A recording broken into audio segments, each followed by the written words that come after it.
Hey, everybody. Welcome back to another edition of VC TV. I'm your host, Kyle Ellicott, and we're talking about our and my favorite subject, blockchain. Maybe a side of FinTech as well while we're at it. But we're going to be talking about everything that's been happening in this industry over the last 24 hours and probably the last week, as a lot has changed on both sides, blockchain and FinTech. As well. And as I like to do on this particular episode of VCTV, give you a few headlines. We did it earlier this morning, but a lot more has happened just since we read blockchain and crypto news today, earlier today. So again, breaking news, Coinbase's S1 filing is now public, showing the company valued at $100 billion, planning to be listed on the NASDAQ. What's interesting of this S1 is it opens up the entire book on everything that's happening in Coin, or has been happening around Coinbase over the last plus or minus 7 years, almost 8 years, I believe, since they've been open. Very insightful to see how they've acquired companies and also the revenues and the amount of Bitcoin that they're holding on their balance sheet as well. So definitely check that out. Gives you a good view of where the world of exchanges are going and how many customers they have. 2.8 million active users, with 1 million of those coming in the last year. An important fact for today's discussion. We also had digital artist Beeple sell his recent NFT art piece for a record-breaking sum of $6.6 million.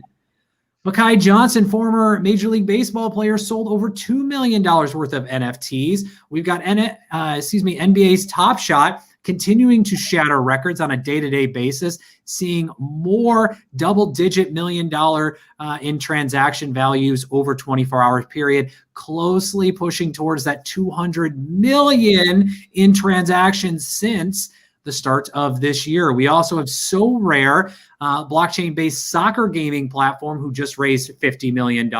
Anchorage, the digital custody solution, also just announced an $80 million fundraise. Genies, the digital avatar company, just came out before this episode about partnering with Shawn Mendes and his foundation to launch what's called the Wonder Grant for digital artists and doing a little digital art auction and drops on OpenSea later this week. We also have enterprise blockchain activity with Provide, Unibright, and Baseline Protocol as well. So a ton of activity in this space and a lot more to come as well. But let's introduce today's investor guest to break all this down. And a big thank you to you tuning in. If you're liking what you hear, click subscribe, share, and also if you got any questions, comments, throw them in the chat. We'll do our best to ask them in real time with today's investors and have a little fun. And we did just have a question about NFTing today's show and the audience. We just might be able to, for those that have any questions around that, reach out. Let's go ahead and introduce everybody. Brett, the one and only Mr. FinTech. A little introduction. Yeah, Brett Noyce, founder and director of Unventures. We run an investor syndicate consisting of about 500 VCs that we syndicate deals to. And our prior work was through Unbanked and Unchained Ventures, where we incubated, I think, about 50 early stage tech and blockchain focused companies. Wonderful. And thank you, Brett. Just for reference to those who may be tuning in for the first time, NFT, non-fungible token. You may be seeing a lot of activity in this space recently around digital collectibles and digital art as well. These are digital collectibles or goods that you as an individual can purchase and have ownership of. You have ownership to that particular digital good, whether it's fractional or holistic. You are the sole owner of that and can then resell that or redistribute. That entire ownership lineage is tracked throughout its entire life cycle as well. So we'll dive a little bit more deeper into that. But thank you, Brett, and I hope that helps our audience as well. Adrian, welcome back. A little intro, a little background. Thank you very much for having me here again, Kyle. Hello, everybody. Hello to LATOKEN team. I'm Adrian Niculescu, serial entrepreneur and investor. My genius areas are marketing, sales, and business development, and I love keeping my hands dirty in these areas. Besides my advisory roles and board memberships, I'm actively involved in CloudCoin Consortium. CloudCoin is a post-blockchain digital currency, Faster Capital, a Dubai-based accelerator and incubator for startups, SAR Global Ventures, which is a UK venture capital company, and also I'm a mentor in Richard Branson's Virgin Startups program in UK. Happy to be here and to contribute. Thank you, Adrian. Always happy to have you. Gary. Great to be here. And my name is Gary Fowler, CEO, entrepreneur, and investor. I am the CEO, co-founder, and president of GSD Get Shit Done Venture Studios, as well as GSD Labs. GSD Labs curate AI and quantum companies from around the world to help them go global. GSD manages portfolio companies where we take active operational roles in those companies. I've been involved in 17 startups as co-founder or founder, 2 unicorns. I was on the original management team of Click Software, sold for $1.35 billion, and also Eva.ai. And I write a lot, and I've recently, as of last week, we had a big announcement. A friend of mine announced a $4.8 billion investment into Miami. And Quorum has also, and that's not the only amount, but it's really to do blockchain 2.0. So it's really interesting. He's got about 1 million Bitcoins and actively looking for opportunities around the world. So, we're into it, deeply into it. As I said, we love AI and quantum computers, quantum computing. Wonderful. Thank you. And yes, that is a great mention around Miami. So just to take everybody back and add a little context, the mayor of Miami has been promoting a lot of activity around the city and wanting to turn it into the Bitcoin, but also crypto hub here in the United States, and also is putting in has proposals. It looks like they've been approved or in discussions around turning the city into backed by cryptocurrency and allowing employees to take that digital currency as payment for their services, and also allow citizens to pay their public utilities and rents, mortgages, taxes, the like, in digital currencies. And what Gary was mentioning is just yesterday, there was a group that announced the backing of that, and they actually are putting about almost $5 billion worth of Bitcoin, or about 100,000 Bitcoins at the time yesterday of press, into that initiative for the city of Miami as well. So we'll come back to that. Thank you, Gary. Henry, last but not least, a little background, little intro. Sure, absolutely. Thanks for having me, Gary. Henry, I'm here, finance guy. My entire career have emerging technology bent. I currently have 2 hats. Own an advisory firm, do fractional CFO and COO work with startups and SMBs. Venture partner and angel investor for in the space. Spend a lot of time looking at FinTech, blockchain, crypto assets, consumer enterprise, and then data-driven companies. Great to be here. Thank you. Wonderful. Thank you, guys. I'm excited to have all of you. So just jumping right in, a lot of things have happened. Coinbase and this S1 opens up a whole different world in terms of what's been happening within the company, and also really sets the stage for the industry as a whole. We also have a few other companies. I believe it was CoinShares yesterday that mentioned they're going to be going to public in Europe as well. So a lot of activity in the public markets with companies coming in, but would love to hear from each of you kind of your view as to what's happening in the industry for each of you. And then I want to dive into some of these topics more specifically. So Henry, it's been a bit since we've had you on our show here at this time around blockchain and FinTech. Tell us what you're seeing and why this is all of a sudden a ton of activity, and what's important to you in your view. Yeah, so no surprise, some of these crypto or exchange companies are going public. Timing sounds extremely impeccable, and there's a reason for it. So, investor typically don't pay attention to an asset class until there are a lot of movements, hopefully upward movements. And as we see Bitcoin hitting 40,000, 50,000, been a little bit volatile recently, and no surprise that these crypto exchanges are getting a lot of attention. Obviously, they want to take advantage of the rise in the price of Bitcoin. And obviously, if you see that as an asset class, coming up, Bitcoin is basically the king of crypto assets. And then you're going to have these crypto exchanges or any crypto-related companies, have much higher valuation, if they're in the public markets, even the private markets. So I'm not surprising that. In fact, I think it's just the natural evolution of the capital markets. People are just taking advantage of the market environment. So in my humble view, I'm not surprised at all. I think you're right on that. I mean, it's great from an exchange standpoint. And from the industry, it's a good momentum as well, showing not just the general exit opportunity, but again, it's pushing the digital currency space and creating that mass adoption opportunity for many. Brett, any comments? I mean, what does this all mean to you? You focus on fintech. We now got one of the biggest companies in the space about to open up. Again, have opened up with their S1 filing, but in general, what does this do for the fintech world? What's the challenge that's been presented out there?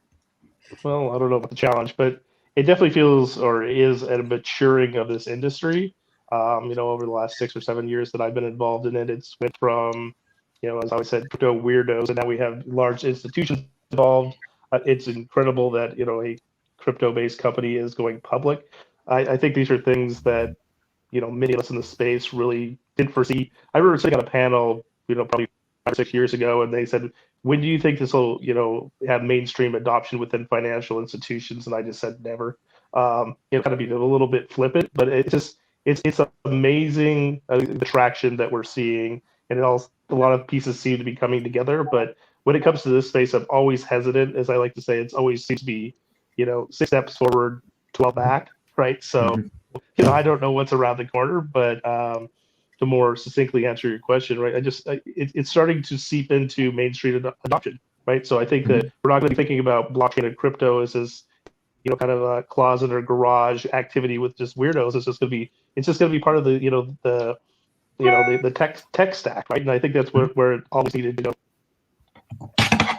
Yeah, and I think we've already started to see that in a more aggressive way as well here in 2021, right? We've got more SDKs or software development kits or APIs that have been released by companies integrating into traditional banks, allowing banks to begin digital custody and also offering new services to their average customers around digital currencies and digital goods. The NFT space, again, non-fungible token, is just exploding, bringing a lot more people into this industry with easy on and off ramps, right? You're able to jump onto some of these platforms, purchase a digital good with a credit card and not have to know anything about blockchain, not have to know anything about cryptocurrency.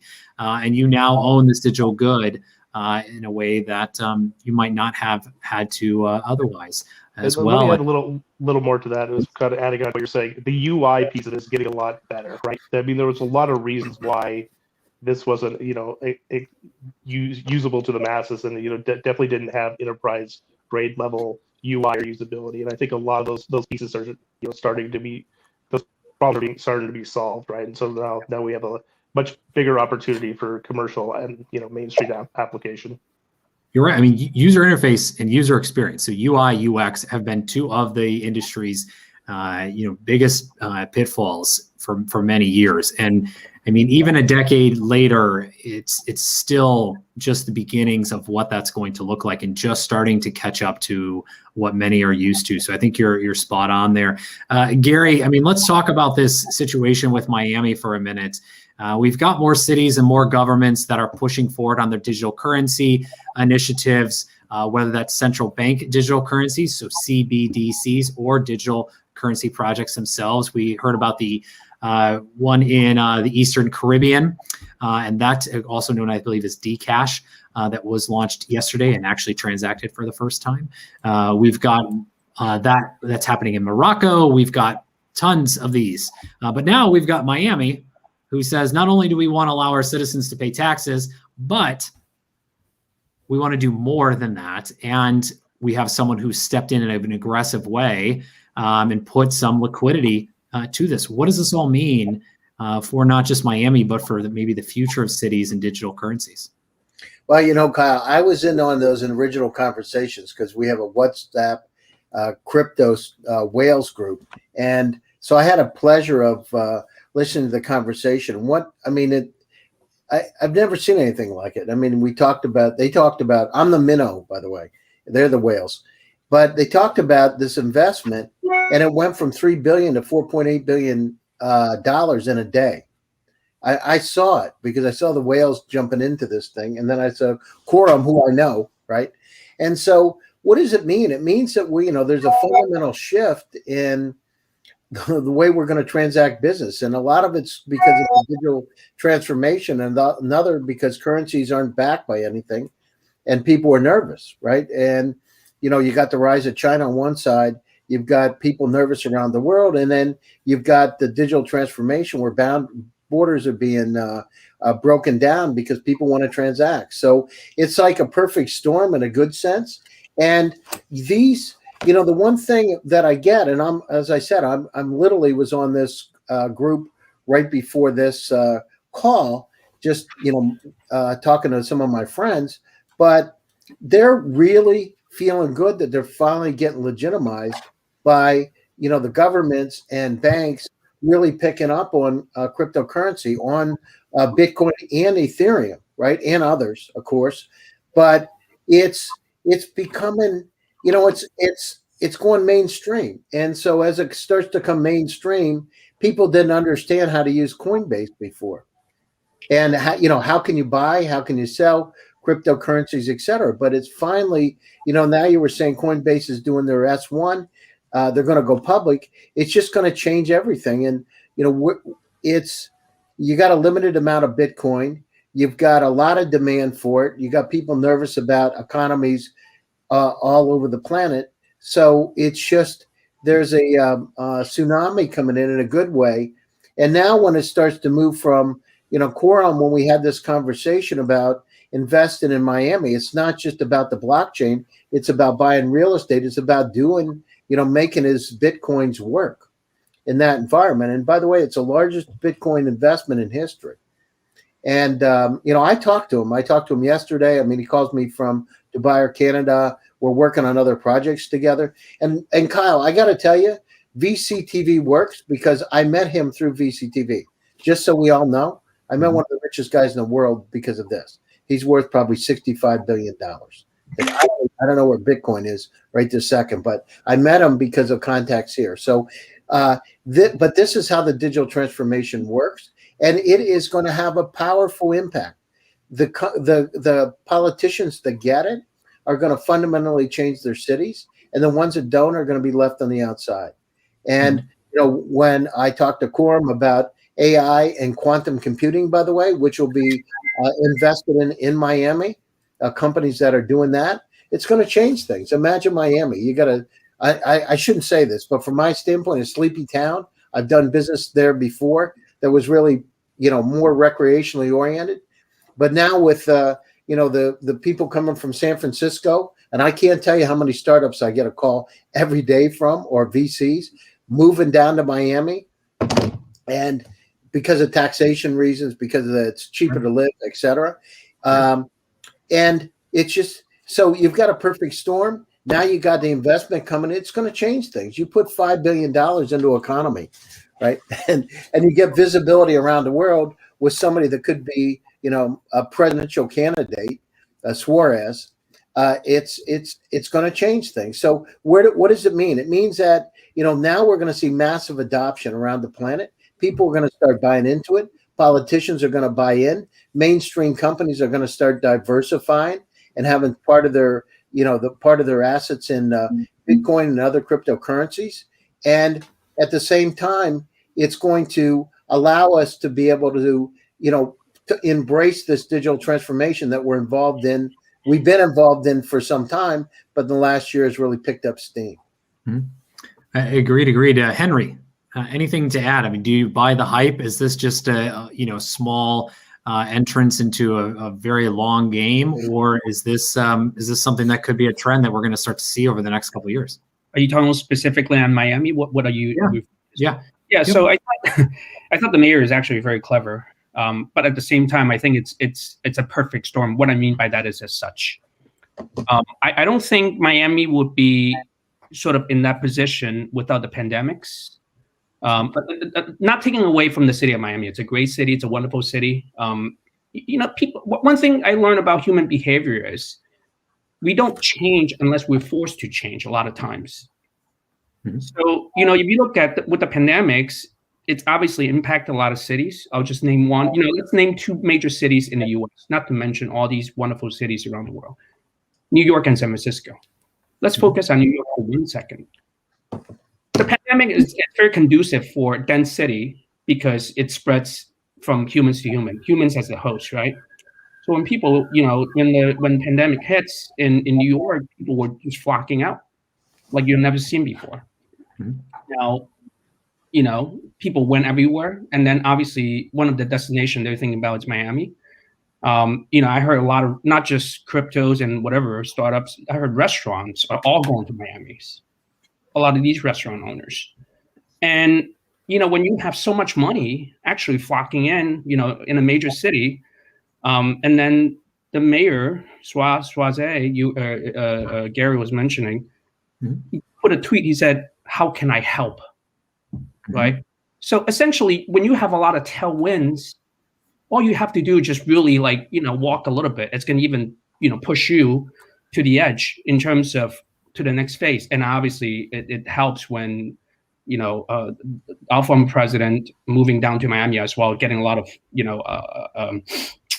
attention. So honestly, I think it's going to be here to stay. I think it's going to get a lot of movements. It has been getting a lot of waves. New York is a great city. San Francisco, great cities. But when you thrown in with with tax, you're not paying tax, or maybe even little going forward, I think there's just a lot of tailwinds behind this movement. I think it's here to stay. So we'll see. I mean, that's my humble opinion. Love to hear my colleagues here. So Yeah. One thing, Kyle, just one little tiny thing. I mean, think about the tax rate, and I'm not saying it's good. I'm in California too, and I pay California taxes, right?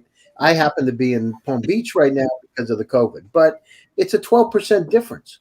You know what I mean? I'm paying 12% more being in California in the Bay Area than I do in Florida. Although I'm paying taxes in California now, right? Because of my status and my company's there. But that's a big deal. That's huge, Yeah, it is. And I want to stay away from the tax conversation because I think that's a slightly different conversation. But I understand and appreciate it is a part of the perspective here. And, Adrian, anything quickly to add around the cities? And then I want to switch to some of the bigger topics that are happening here in the industry and get your guys' thoughts on that. But anything to add on to the city aspect, or particularly Miami? Of course, if the mayor is smart, this will happen, and it's normal.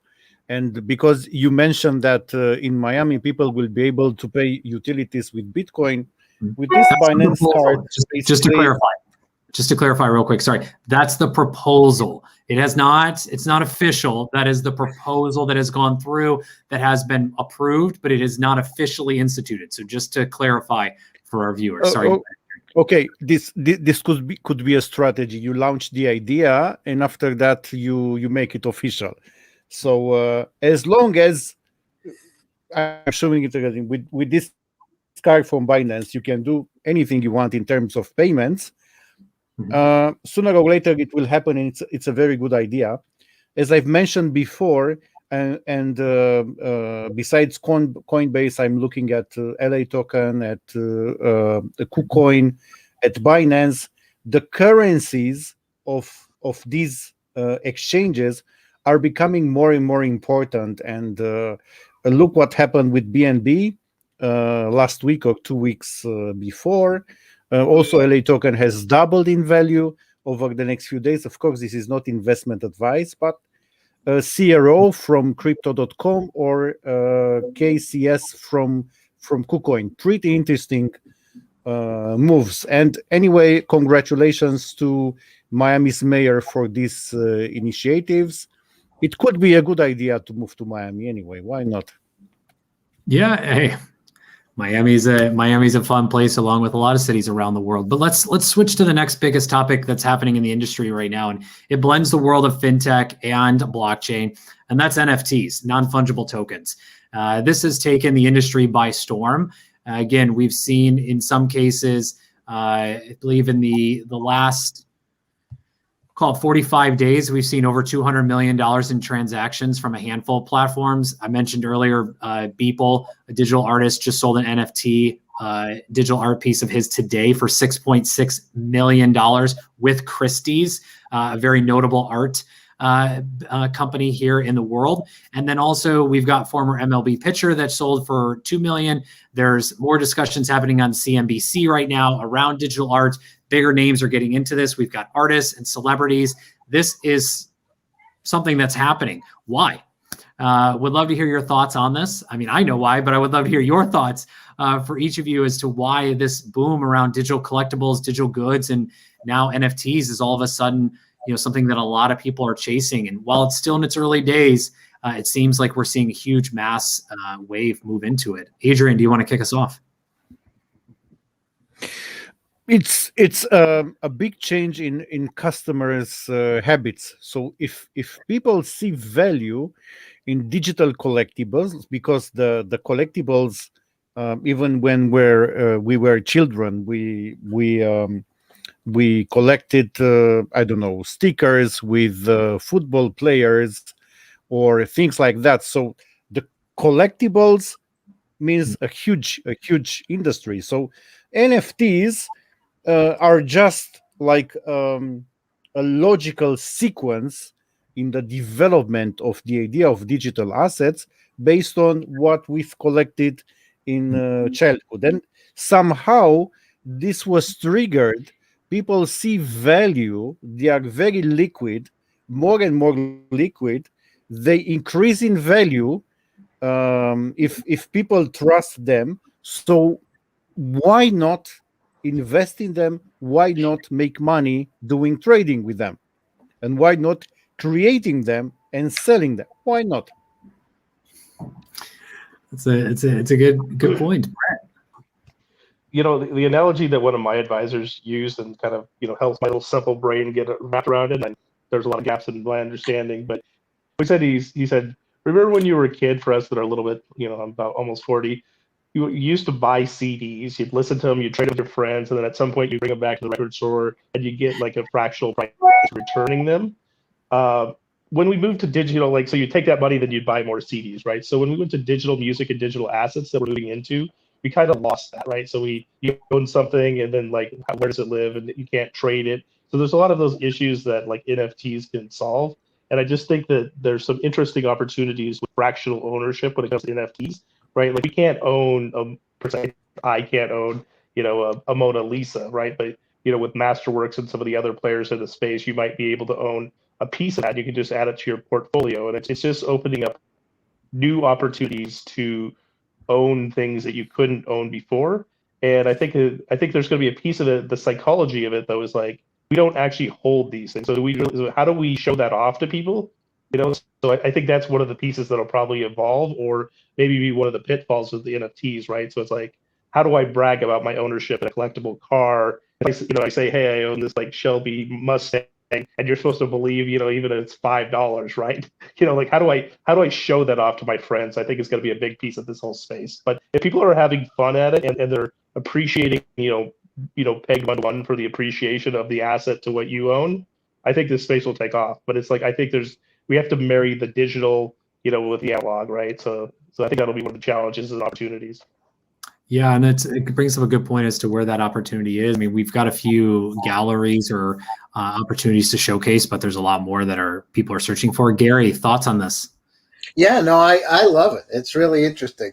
It's, I remember Pokemon cards, and I remember my son, he would go down, hey, Dad, I got this Pokemon card. I didn't, no idea. I remember, baseball cards when I was a kid. But it's interesting, and I think, it's kind of like timeshares, right? Do you really own the place or not? So you have 2 weeks, but do you own it or not? It's fractional ownership. It's kind of like, well, you can show it off, show the picture of the building, but it's not really yours. So that's going to be intriguing. So in terms of, what Brett said, in terms of the ownership, how are we going to show that we own something? So if we got $5 piece of a Shelby, what's it really worth?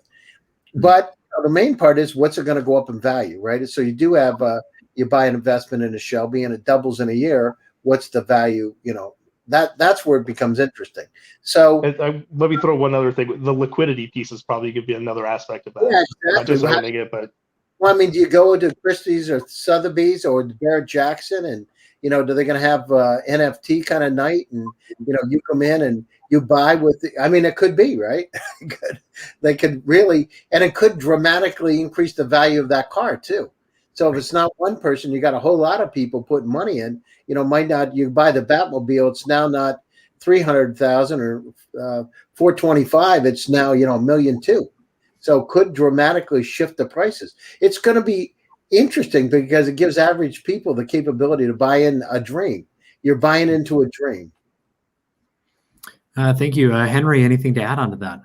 Yeah, so I think my colleagues here cover most of everything, but I think I would just simply look at it this way. So I think the value of these NFT it's the underlying asset, right? Now, it's all about supply and demand, the old economics, economics 101.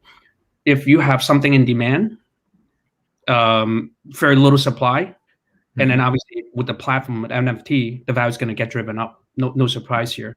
And then obviously, with cryptos, in particular Bitcoin, getting a lot of attention. Bitcoin is somewhat synonymous with blockchain technology.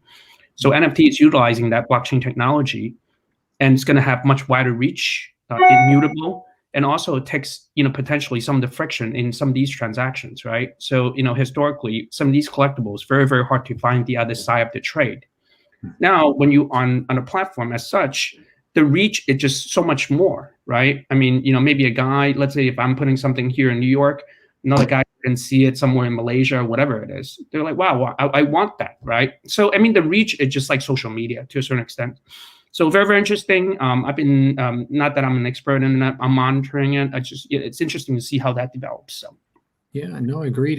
And with that, I want to switch gears as to your predictions and where you see things kind of trending towards for the rest of the year in both fintech and payments, along with blockchain as a whole. So, Henry, let's start with you. I mean, where do you see the industry moving towards for fintech, blockchain, payments as a whole? And in your perspective as an investor, what are you looking at? Where do things go from here in the rest of the year of 2021? Yeah, so I was just at another event. I shared something. I made an observation. I'm not sure other people have shared that before, but it's my own personal observation. I'm sure maybe somewhere people have shared this. I have seen the last 5-10 years what I call industry plus tech. What I mean by that is such, we've seen companies, a certain industry focused company, let's say if they're in education, ed tech, education technology plus technology, you got health tech, healthcare plus technology, prop tech, obviously in our case here, fintech. Mm-hmm. Now, then we have seen some of these, what I call pure plays in fintech, the Square, your Venmo, your PayPal, so on and so forth. Very interesting how Apple got into, Apple I look at as consumer electronics, right? Yeah. But they're getting into fintech also. People say, why? What is that? What is Apple fintech? Apple Card, right? That's a fintech. So the new business model, in my view, in the future will be, instead of what I call industry plus tech, will be more like industry plus fintech. Because if you look at Walmart, they're considered retailers or wholesalers. They tag into the fintech piece. Mm-hmm.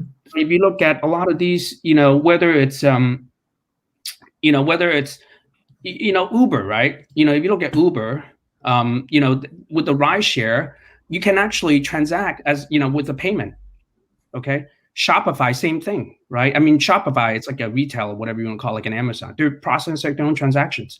So I'm making a prediction. We're going to see more and more of what I call industry plus fintech. Glad to share more of this, but I want to leave a little bit more room for my colleagues here. Yeah, sure. No, thank you, Brett. I mean, I'm going to come right to you on that. Anything to add to Henry, but then also your views of where this industry goes from a fintech perspective? Yeah. Well, yeah. First of all, the great commentary from Henry, because I've talked about this a little bit. It feels like we built out like the major rails for fintech, and it's got mainstream adoption, and now it's seeping into all these other industries. So I like that concept of industry plus fintech, the separation, but also bringing them together. Things that I see, or I think that we're going to see a lot of people take a real run at removing SWIFT from the payments and building rails around that. And I think there's massive opportunities from both small startups in that space to the Amazons of the world to come in there and really disrupt how we process payments. And then just in general, I mean, where do you see the industry moving towards? Where are your predictions for the rest of the year around fintech and payments? I mean, Brett, you're investing in space. What are you looking at, right? What's getting your appetite? I don't know. I don't know. I always sound like cynical about this, but after you're in it for a while, things don't seem as exciting as they once did, right? So I just the mass adoption of it, right? So these pieces just being built in, and I think it's just the people that are building the new infrastructure of a new digital age, a digital economy. So, and I know that's really broad, but there's many subsets of that are just being built or have opportunity to be built. Yeah.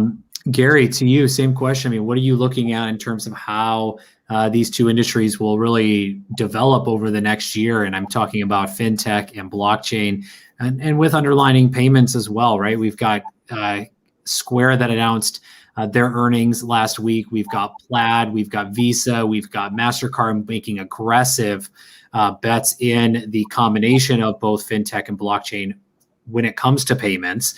So what are your predictions? Where does this all go? I mean, this, as we've talked about, the digital transformation was started years ago, but it just got accelerated. So what we're looking at right now is really the streamlining of the opportunities in front of us, Kyle, and really the maximizing of the opportunities and democratization on a global basis. So where does it go? We're going to find it. Think about the banks, right? The banks and the effect that it's had on banks, payments, and being able to do cross-border transactions easily.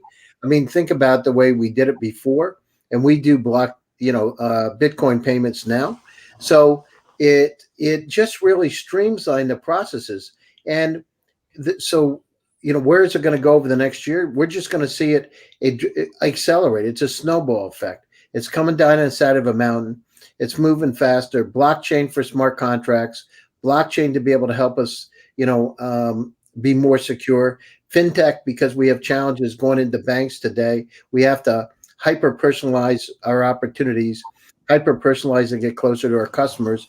And of course, payments. Now the question is, which one of the cryptocurrencies, Bitcoin so far, but is it going to be Ethereum? What is it going to be? Dogecoin? By the way, I don't like Dogecoin. It just, for some reason, I don't know about you guys, but it sounds bad.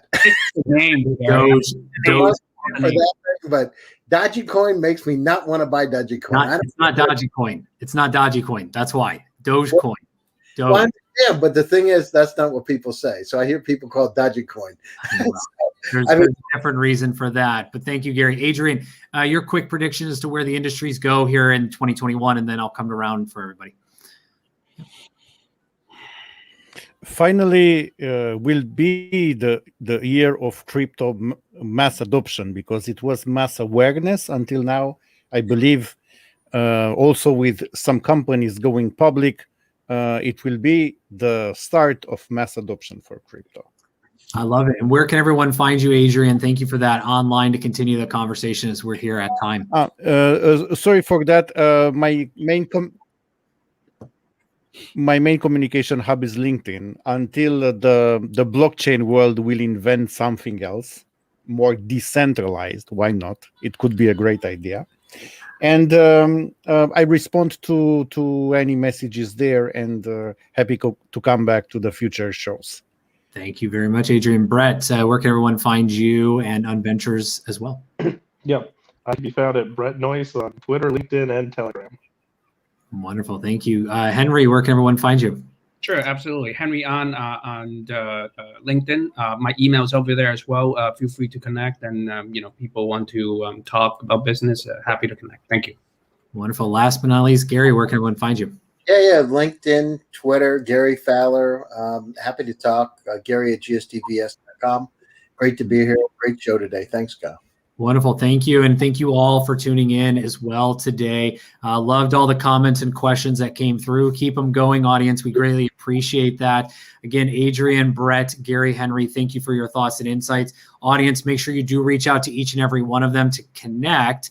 and continue the conversation if you would like to do so. Make sure to add context and what you would like to continue the conversation about. Also, thank you for tuning in. If you like what you heard, make sure you click subscribe, share the episode, check out the archive on LATOKEN.com to hear from today's speakers and all speakers of the VCTV family of investors from around the world. A big thank you to the LATOKEN team and Maria and Hasmik for making VCTV possible every single day. I'm your host, Kyle Ellicott. You can find me along with all of our investors today online 24/7, 365 on all social media platforms as well. And we'll be back here tomorrow to speak more about VCTV and what's happening in some new industries, but we'll stay tuned on that as well. Everyone have a wonderful day and we'll talk soon. Bye. Bye. Bye. Thanks, Kyle.